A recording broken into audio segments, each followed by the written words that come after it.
Hey guys, it's Bill from Linden, Tennessee. I'm gonna get this video and this weekend started with doing a mistake. Yesterday I went into work last night. Wife and I went out to dinner, but I went into work and cut these inch holes out because these are going to be my cutouts for letting cables and wires or whatever pass through it. This is a cutout I need for the steering arm, and if I don't know why I didn't notice this or just chose to ignore it. But this, if I go and cut all this material out, there will only be this tiny little sliver of metal for this part of the motor plate to weld to the frame. So that's obviously no good. So what I'm going to do is, I'm going to go back to work, find these little parts that I hole sawed out, weld them back in, grind them down flat, and then probably just duplicate this over here. And then I'll probably do like a big cutout on the bottom, do like a big cutout down here maybe, so that I can run cables and stuff underneath as well. So that's kind of a dumb thing I did, but I'm gonna go back to work and find those pieces, weld them in, grind them flat, and then drill new holes and try that again. Well, that's done.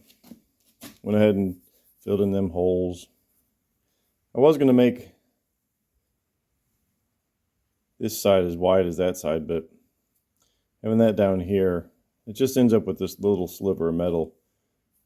I wanted to have something a little bit more substantial. I mean, I've still only got this little sliver of metal, but I think once it's welded here on the side and all the way up here, that it'll be just fine. And then this side is welded on the bottom and up, like that. So now it's time to put it in there. I need to figure out, I need to cut this off a little bit here and here, and then take a little bit off the bottom as well, just so it doesn't hang down. That's what I'm going to do now. So I've done some basic trimming to it. Now I'm just using this jig to sort of set this thing up, hopefully to get it as centered as possible. And I did a little bit of work on this rear coupler. I thought that the drive shaft might be bent, but it's not. The problem is that the way that this coupler attaches to the input shaft of the transmission is just, it's not very secure. So I put another set screw in there, and then this takes place of what used to be a roll pin that would shear, a shear pin. But yeah, then this side's keyed. But I kind of got that as straight as I could. And then on this end, this is just a solid 5/8 coupler. And then the idea is that if this can move back and forth, sort of freely over this thing, hold on.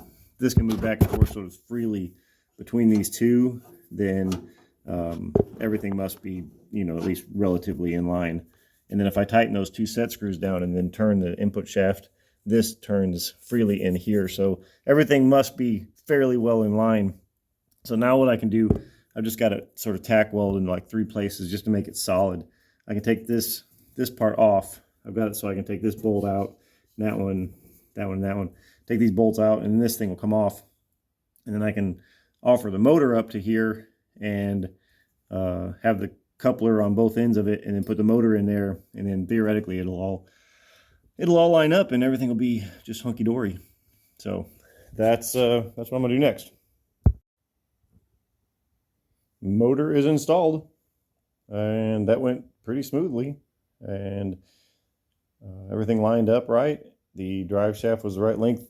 One of the things that I did when I was setting this up is I undid the coupler and scooted that forward maybe like a 1/2 inch or so, and then just to make sure that I had enough room,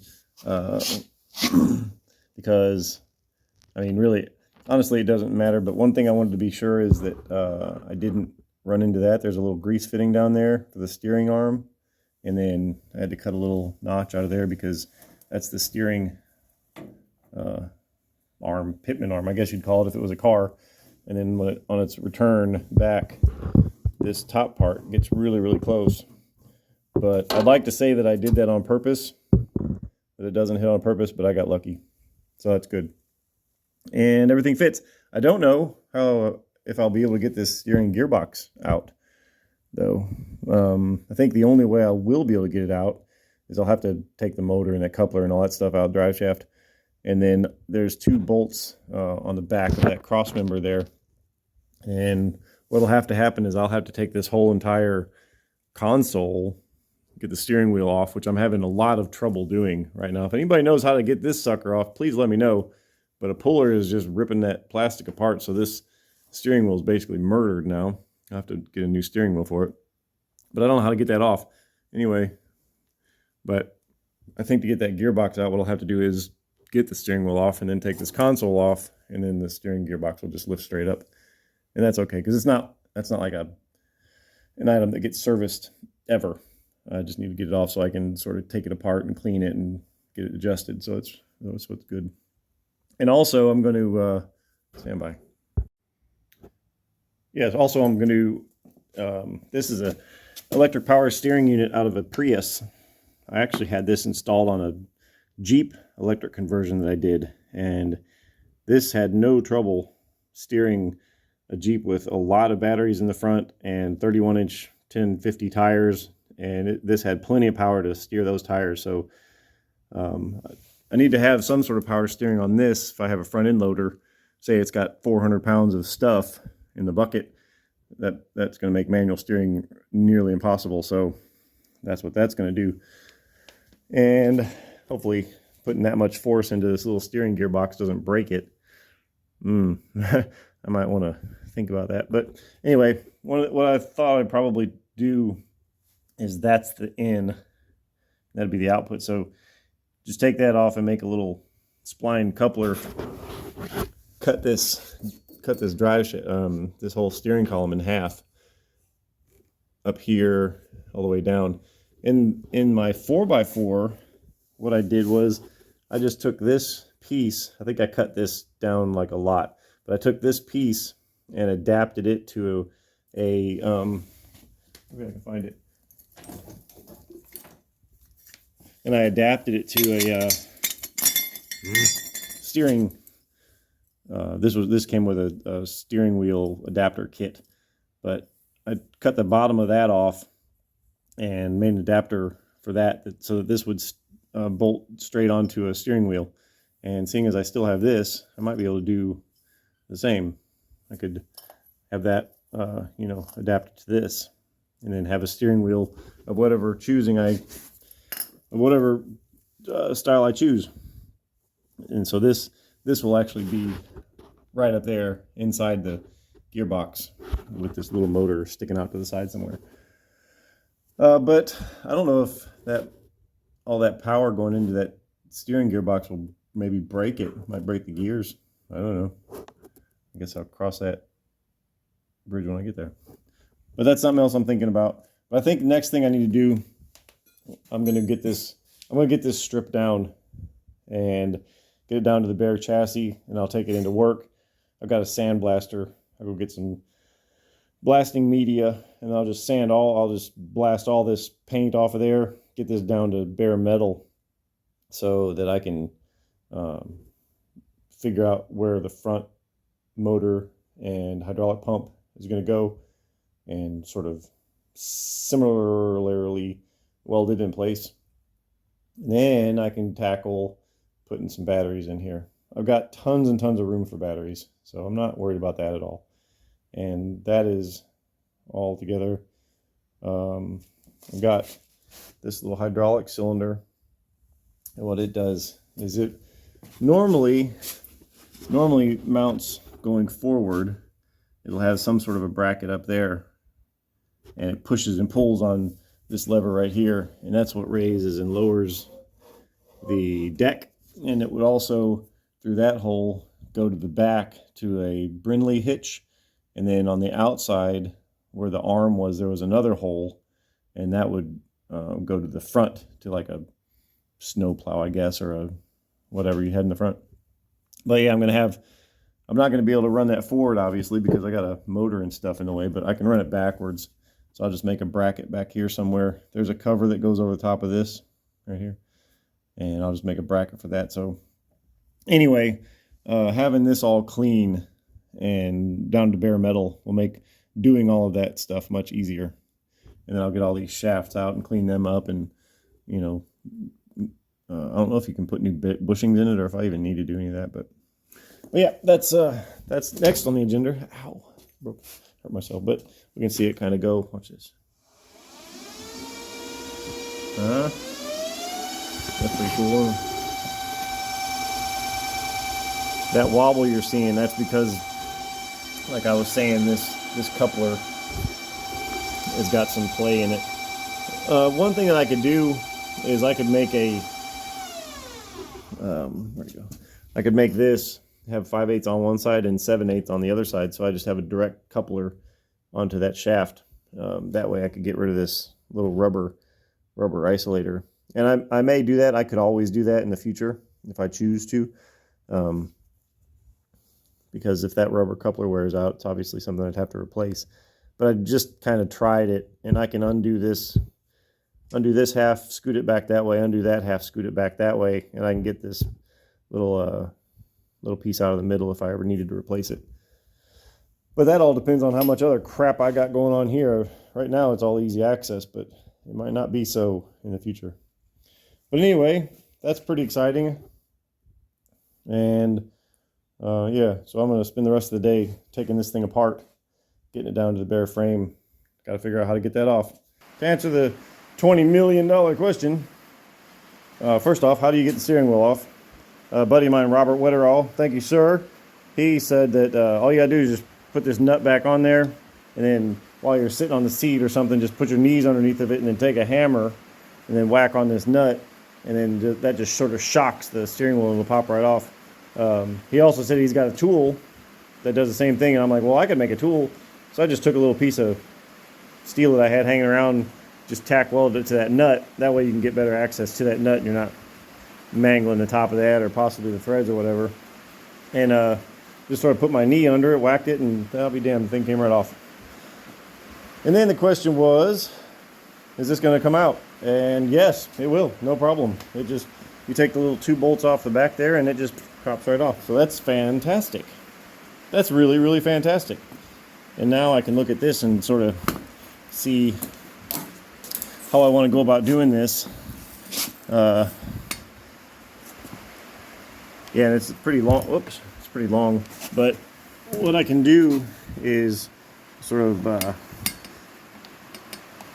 like take this little U-joint that's got this correct thread on or spline on there, and maybe like cut that off. This might be cast. If this is a cast piece, I've got a bit of a problem. But or just take and cut that off. This was the adapter that I made for the Jeep. But I cut that off, and I don't know. But and then this end, probably just I cut that off about right there, and then either adapt that to the drive shaft that's inside of here. You know, cut out the correct amount from this length of this drive shaft and just adapt that to that. Or I could run this all the way up, like I was saying, and just adapt a new steering wheel to it. But I kind of like the factory steering wheel, and the idea of this is just to sort of keep it looking as factory as possible, so that you know, you might come up and be like, wow, you put a loader on it, you've done a lot of work to this, and then you discover everything else that's gone on. But anyway, that's that. So yeah, I think I'm gonna be done for the night, and I'll carry on with this tomorrow. All right, I got some more done today. I obviously got it all taken apart and started scraping off some mud and dirt and grease and oil and stuff. It's been raining a lot today, but man, look at that. The sun just came out. Let's go look. Let's go look at the sun coming out. I haven't seen it all day. Oh, there it is. Yeah, it's been raining all day. But so I stayed inside the garage and kind of worked on this. Didn't do anything else with the motor mount because it's pretty much where it needs to be. I'm not going to final weld it yet until I've got the front motor mount in place as well, just to make sure everything fits and that I can actually get things together and untogether. I went ahead and finished up these parts. Just kind of did like what I said, just sort of tacked down there and bent it down, whacked it with a hammer until it was flat. I mean, it's not beautiful. It's not going to win concourse or anything, but it's good enough. I had to get these shafts out. There's one shaft here that goes across. I'll put a picture of it up.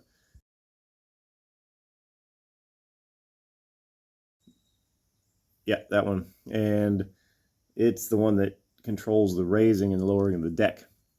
And this is a 1970 model. So, I mean, we're talking a good 50 years old that those arms have been pinned to that shaft. So they were, let's just say they were stuck.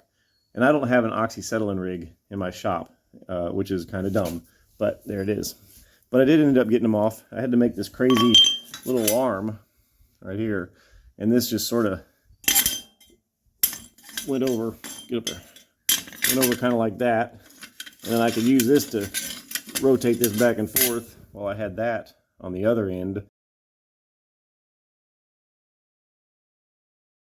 And I just sort of rotate them against each other. And then as it got looser, I put a little bit more of that in there and eventually got them all off, and it came apart.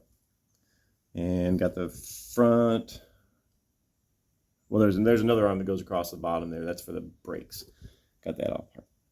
Now, what I'm going to do, I need to get this little lever out. That's what keeps that dude from falling out. I gotta get that out of there. I think there's some springs. There should be some springs or something in there, but I'll probably just end up zip tying it because I don't really plan on taking that mule drive out. And one thing that I did kind of dumb, I took that off. I shouldn't have taken that off because this needs some work. I need to trim this back somehow. Maybe put a little 45 on there. A buddy of mine, Chris, said to put a 45 on there. I didn't really take a good look at it sitting here in person. But that seems like a pretty decent idea. Another thing I might do is sort of contour it to sort of the shape of that. If you can tell, the front of that is sort of not straight. But I might contour it to that to make it look kind of cool. But I need to get this to work. I need to get some sandblasting media and get all the paint off of this thing. And then I cleaned up all the little problematic shafts that I was just talking about, cleaned all them up. I wish I had a sandblaster. I need like a small sandblaster because all this stuff needs cleaned. You can do it all with a wire brush, and that's probably what's going to end up happening. But I need to do that and get that outside. I might do that now that it stopped raining. I might get my little pressure washer out there and pressure wash all that gook off of there. Be something to do for the end of the day. But yeah, pretty productive weekend, and I thank you for watching. We'll see you next time.